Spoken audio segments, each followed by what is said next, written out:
अगर तुम्हारी एज 13 से 19 साल है तो इस वीडियो का हर एक पॉइंट तुम्हारी लाइफ में एक नया चेंज लाने वाला है। ये एज ना सिर्फ confusion, self doubt, over thinking जैसे इमोशन से भरी होती है, बल्कि इस एज में हम ऐसी बहुत सारी गलतियां भी करते हैं जिनकी वजह से हम जिंदगी भर रिग्रेट करते हैं। एंड पूरी जिंदगी की सबसे पावरफुल एज यही होती है। अगर इस एज में एक सही डिसीजन ले लो तो लाइफ सेट हो सकती है, बट इस एज में लिया गया एक भी गलत डिसीजन तुम्हारी पूरी लाइफ बर्बाद कर सकता है। मैंने भी अपनी इस एज में कुछ ऐसी गलतियां कर दी हैं जिनकी वजह से मुझे आज भी रिग्रेट फील होता है, बट अब कर भी क्या सकते हैं। मेरे पास कोई टाइम मशीन तो है नहीं कि मैं अपने पास्ट में जाकर उन गलतियों को सुधार सकूं। बट कोई नहीं यार, मैं नहीं चाहती कि तुम लोग भी अपनी ग्रोइंग एज में वो गलतियां करो जो मैंने की हैं। इसलिए एज अ टीनेजर आज मैं इस वीडियो में 10 बातें बताने वाली हूँ जो काश मुझे किसी ने मेरी ग्रोइंग एज में बताई होती। सो इसलिए वीडियो को बिना स्किप किए लास्ट तक जरूर देखना, बिकॉज ये वीडियो सिर्फ वीडियो नहीं बल्कि तुम्हारी लाइफ के लिए एक डायरेक्शन है। So let's get start. Number 1, self control. 13 से 19 साल की एज ना सबसे पावरफुल एंड चैलेंजिंग होती है।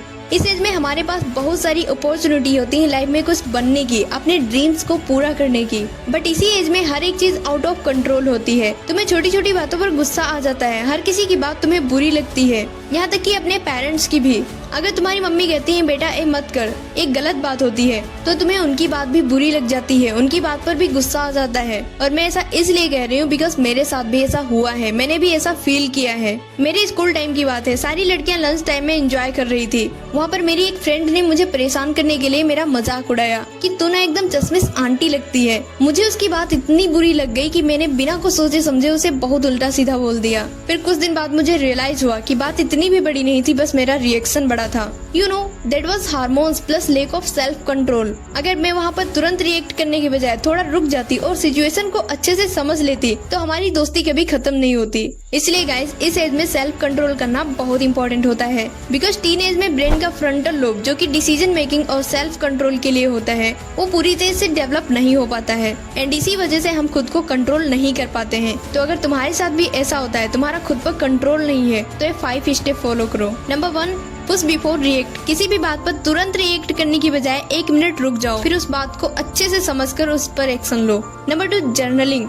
अगर तुम अपनी इमोशंस को कंट्रोल नहीं कर पा रहे हो तो उन्हें अपनी डायरी में लिखना स्टार्ट करो। Number 3, make a routine. जितना ज्यादा तुम बिजी रहोगे, डिसिप्लिन में रहोगे, उतना ज्यादा तुम खुद पर कंट्रोल रख पाओगे। Number 4, avoid triggers. ऐसे लोगों एंड ऐसी चीजों से दूर रहो जिनकी वजह से तुम्हारा मूड खराब हो जाता है, like toxic friend, toxic relationship, toxic environment. ऐसी चीजों से दूर रहो। Number 5, talk to someone. जितना ज्यादा हम अकेले रहते हैं, फ्री रहते हैं, उतना ज्यादा हमारा माइंड डिस्ट्रैक्ट होता है, ओवर थिंकिंग होती है। इसलिए किसी ऐसे इंसान से बात करो जो तुम्हें समझे, तुम्हारे इमोशंस को समझे। इस तरह तुम खुद पर कंट्रोल बना सकते हो। अगर इस एज में तुमने खुद को कंट्रोल करना सीख लिया तो तुम खुद का बेस्ट वर्जन बन जाओगे।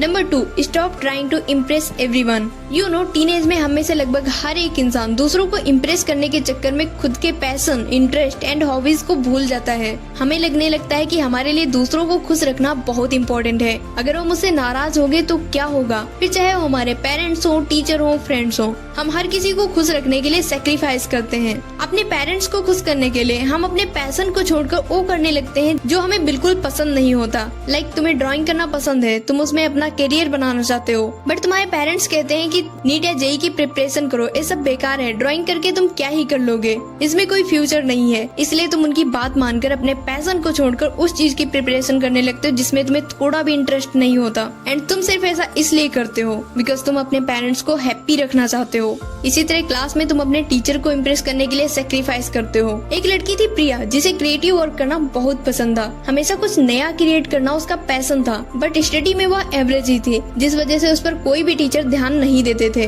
बट जो स्टूडेंट पढ़ने में तेज थे, टॉप करते थे, सारे टीचर उनसे बहुत अच्छे से बात करते थे। प्रिया को ये सब देखकर बहुत बुरा लगता है। वो अपने पैशन को भूलकर दिन रात स्टडी करना स्टार्ट कर देती है, बट जब रिजल्ट आता है तो सिर्फ 2 नंबर की वजह से वो टॉप नहीं कर पाई। तो टीचर ने सिर्फ गुड बोला और कहा मेहनत करो। प्रिया की आंखों में आंसू आ गए कि सिर्फ टीचर के गुड के लिए मैंने अपने पैशन को छोड़ दिया, खुद पर प्रेशर डाला। उसे बहुत बुरा लगा। और इसी तरह कुछ लोग अपने फ्रेंड्स को खुश रखने के लिए हर उस काम के लिए हाँ बोल देते हैं जो उन्हें पसंद नहीं होता, सिर्फ इसलिए कि दोस्त नाराज हो जाएगा। ऑलवेज रिमेम्बर कि जो तुम्हारा सच्चा दोस्त होगा वो तुम्हें बदलने की नहीं, तुम्हें समझने की कोशिश करेगा। और ये सब बताने का सिर्फ एक रीजन है कि तुम किसी को खुश रखने के लिए सेक्रीफाइस मत करो। तुम्हारी लाइफ है, तुम्हें जो अच्छा लगे वो करो। अपने पैशन को इम्पोर्टेंस दो। You don't need to impress everyone, just be real, that's enough. Number 3, stop compare yourself to other. Teenage life की वो फेज होती है जहाँ हर किसी को लगता है कि मैं परफेक्ट नहीं हूँ, वो मुझसे बेटर है या मैं उसके जैसा नहीं हूँ। लाइक तुम्हारे क्लास में हर एक लड़की को मेकअप करना आता है, सभी ब्यूटीफुल हैं, सभी के इंस्टाग्राम पर फॉलोअर्स हैं, उन्हें रील्स भी बनानी आती है। यू नो, उन सबको देखकर तुम क्या सोचती हो कि मेरे अंदर क्या खास बात है? ना तो मुझे मेकअप करना आता है, ना तो रील्स बनानी आती है, और ना ही मैं दूसरों की जैसी ब्यूटीफुल हूँ। पर इस तरह तुम दूसरों से खुद को कंपेयर करके अपना कॉन्फिडेंस खत्म कर लेते हो। तुम्हें भूल जाते हो कि हर किसी के अंदर एक यूनिक क्वालिटी होती है और शायद तुम्हारे अंदर भी कुछ यूनिक हो। अगर उन्हें मेकअप करना आता है, रील्स बनानी आती हैं, तो शायद तुम्हें कोडिंग करना, पढ़ना और कुछ नया क्रिएट करना आता हो। हर किसी के अंदर कोई ना कोई यूनिक क्वालिटी होती है। अब मुझे ही ले लो, मुझे ना तो दूसरी लड़कियों की तरह मेकअप करना आता है, ना तो डांस करना आता है, और ना ही मेरे कोई फ्रेंड्स हैं। बट मुझे कंटेंट क्रिएट करना, एडिटिंग करना और हमेशा कुछ नया क्रिएट करना बहुत पसंद है। इसलिए मैं खुद को कभी दूसरों से कंपेयर नहीं करती, बिकॉज सब अपनी अपनी जगह परफेक्ट होते हैं। इसलिए तुम भी अपने इस कंपैरिजन के लूप से बचो। तुम खुद को दूसरों से कंपेयर करके बस self doubt, over thinking and anxiety बढ़ाते हो और कुछ नहीं। बस अपने कल को अपने आज से कंपेयर करो। तुम्हारा आज तुम्हारे कल से बेटर होना चाहिए। Number 4, mistakes are not failures. Mistakes don't mean you failed. They mean you are trying, you are learning, you are growing. Teenage mistake करने, सीखने और ग्रो करने की एज होती है। इस एज में अगर तुम गलतियाँ करते हो तो उन्हें इग्नोर मत करो, उन गलतियों से सीखो। इमेजिन करो कि जब तुमने चलना शुरू किया था तो कितनी बार गिरे होंगे, कितनी बार चोट लगी होगी, रोए होंगे, बट फिर भी उठकर चलना सीखा। इसी तरह हर एक मिस्टेक एक लेसन होती है। जब तुम कुछ गलत करते हो तो तुम्हें समझ आता है कि सही क्या होगा। तुम्हें पता चलता है तुम किस चीज में स्ट्रगल करते हो, किस चीज में तुम्हें इम्प्रूवमेंट करने की जरूरत है। Failure is not the opposite of success, it's a part of success. So don't be afraid to make mistakes, just promise मैं हर बार कुछ नया सीख के आगे बढ़ूंगा। Number 5, talk to your parents. इस एज में हम सबको लगने लगता है कि हमारे पेरेंट्स हमें नहीं समझते हैं। हमें अपने पेरेंट्स की हर एक बात बुरी लगती है। अगर हमारे पेरेंट्स हमसे कहते हैं कि उस लड़की या उस लड़के से दूर रहो, वो तुम्हारे लिए सही नहीं है, तो तुम्हें उनकी बात पर गुस्सा आ जाता है। तुम्हें लगने लगता है कि वो तुम्हें नहीं समझ रहे हैं, तुम्हारी फीलिंग को नहीं समझ रहे हैं, और ये तुम्हारी सबसे बड़ी भूल है। लेकिन रुको, सोचो, क्या तुमने कभी सच में ट्राई किया है उनसे कामली बात करने का? क्या तुमने उन्हें एक भी चांस दिया है कि वो तुम्हारी फीलिंग को समझे? तुम्हारे पेरेंट्स तुम्हारे पहले टीचर थे। जब तुम्हें बोलना भी नहीं आता था तब भी वो तुम्हारी हर एक छोटी से छोटी बात समझ लेते थे। तो फिर आज जब तुम यंग हो गए हो तो फिर वो तुम्हें कैसे नहीं समझेंगे? हर एक पेरेंट्स की डांट के पीछे कंसर्न छिपा होता है, उनकी स्ट्रिक्ट रूल्स के पीछे प्रोटेक्शन होता है। इसलिए अगली बार जब भी तुम सैडनेस, कंफ्यूजन, प्रेशर फील कर रहे हो तो बिना डरे उसे अपने पेरेंट्स से शेयर करना, फिर देखना कि कितना सुकून मिलता है। Number 6, understand the value of time. ये टाइम एक बार चला गया तो कभी वापस नहीं आएगा। इस एज में हमें लगने लगता है कि ये एज तो मस्ती करने, टहलने, दोस्तों के साथ पार्टीज करने की है, अभी हम मेहनत क्यों करें, बाद में कर लेंगे। और यही कहते कहते ये पावरफुल टाइम तुम्हारे हाथों से निकल जाता है और तुम कुछ नहीं कर पाते हो। ये टाइम, ये पावरफुल एज, ये अपॉर्चुनिटी जो अभी तुम्हें मिल रही है बट तुम इन्हें मिस कर रहे हो तो बाद में बहुत पछताओगे। हर एक सेकंड जिसे तुम स्क्रॉलिंग करने, प्रोक्रास्टिनेशन और ओवर थिंकिंग में निकाल रहे हो, you are giving away your own success. But अगर तुम अभी अपना टाइम सीखने, ग्रो करने, इम्प्रूव करने में लगा रहे हो तो तुम अपना फ्यूचर सेट कर रहे हो। Always remember, teenage is the time of build your habits, your mindset, your skills. अपनी इस एज को वाइजली यूज करो, because this age would not come again. तुम अभी यंग हुए हो, तुम्हारे अंदर फुल एनर्जी है, तुम हर एक काम को करने के लिए कैपेबल हो, इसलिए अपनी इस एनर्जी का सही जगह यूज करना स्टार्ट करो। Your time is your power, don't waste it, invest it in your growth, your goal and your future. और फिर एक दिन जब तुम पीछे देखोगे तो तुम प्राउड फील करोगे कि मैंने अपने टाइम का सही यूज किया। Number 7, maintain discipline. तुम चाहे जितने टैलेंटेड हो बट अगर तुम्हारे अंदर डिसिप्लिन नहीं है तो तुम लाइफ में कभी सक्सेस नहीं हो पाओगे। चाहे तुम डॉक्टर, यूट्यूबर, आर्टिस्ट कुछ भी बनना चाहते हो, हर एक फील्ड में सक्सेस पाने के लिए सबसे जरूरी चीज है डिसिप्लिन, कंसिस्टेंसी। बट इस एज में हम चाहे जितनी कोशिश कर लें डिसिप्लिन में नहीं रह पाते हैं, बिकॉज इस एज में बहुत ज्यादा डिस्ट्रैक्शन होता है। बट यहाँ पर डिसिप्लिन का मतलब सिर्फ मॉर्निंग में जल्दी उठना या फिर बिना रुके घंटों तक स्टडी करने से नहीं है, बल्कि यहाँ पर डिसिप्लिन का मतलब है अपने इमोशंस पर कंट्रोल, अपने गोल्स के लिए डेली एक्शन, अपने कंफर्ट जोन से बाहर निकलना। तो यही डिसिप्लिन है। एंड इस एज में डिसिप्लिन इसलिए इम्पोर्टेंट है बिकॉज यही एज तुम्हारे फ्यूचर के लिए डायरेक्शन सेट करती है। तो अगर तुम एक अनब्रेकेबल डिसिप्लिन बिल्ड करना चाहते हो तो मेरी इस वीडियो को देख सकते हो, लिंक डिस्क्रिप्शन में है। Number 8, stay away from fake friends. इस एज में हमारे बहुत सारे नए नए दोस्त बनते हैं, जिनमें से कुछ दोस्त तो सच्चे होते हैं बट कुछ फेक होते हैं। इमेजिन दिस कि तुम्हारा एक दोस्त है जो हमेशा तुमसे काम होने पर ही तुमसे कांटेक्ट करता है, जब उसे तुम्हारे नोट्स चाहिए होते हैं या फिर जब किसी से उसकी फाइट हो जाती तभी वो तुमसे बात करता है। आइंदा वो तुम्हारी तरफ देखता भी नहीं है कि तुम सैड हो, कैसा फील कर रहे हो, तुम्हारा मूड खराब है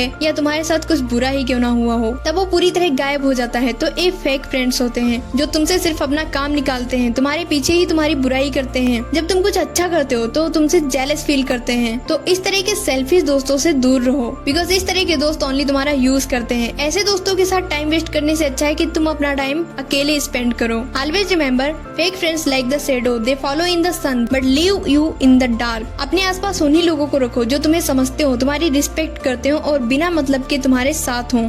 नंबर 9, लर्न टू से नो। अगर इस एज में तुम एक छोटा सा ना बोलना सीख गए तो तुम्हारा future strong, peaceful and bright हो जाएगा। तुम्हें हर एक जगह नो नहीं बोलना है। लाइक अगर तुम्हारे पेरेंट्स तुमसे कोई वर्क करने के लिए बोलते हैं तो वहाँ पर नो नहीं बोलना, नहीं तो मम्मी के चप्पल तुम्हारे ऊपर चलेंगे। अच्छा, तो मैं ऐसी जगहों पर नो बोलने की बात नहीं कर रही हूँ। मैं ऐसी जगहों पर नो बोलने की बात कर रही हूँ जहाँ तुम्हारा फालतू में टाइम वेस्ट हो रहा हो या तुम कोई बैड हैबिट में पड़ रहे हो। लाइक अगर तुम्हारे फ्रेंड्स लेट नाइट पार्टीज में चलने के लिए बोलते हैं, ड्रिंक करने के लिए बोलते हैं, तो इस तरह की जगहों पर ना बोलना सीखना है। तुम ऐसी चीजों के लिए बिना गिल्ट फील किए ना बोलो। नो बोलने से सिर्फ तुम्हारा टाइम नहीं बचता बल्कि साथ ही साथ तुम्हारी वैल्यू बढ़ती है। और सिर्फ एक नो बोलने से तुम खुद को बहुत सारी बैड चीजों से बचा सकते हो। Number 10, take care your mental and physical health. As a teenager तुम्हारी life comparison, pressure, self doubt, expectation, confusion से भरी रहती है और इन्हीं सब के चलते तुम खुद की केयर करना भूल जाते हो। बट अगर तुम इस एज में खुद की केयर नहीं करते हो तो इन फ्यूचर तुम मेंटली एंड फिजिकली दोनों तरह से सफर करोगे। You know why?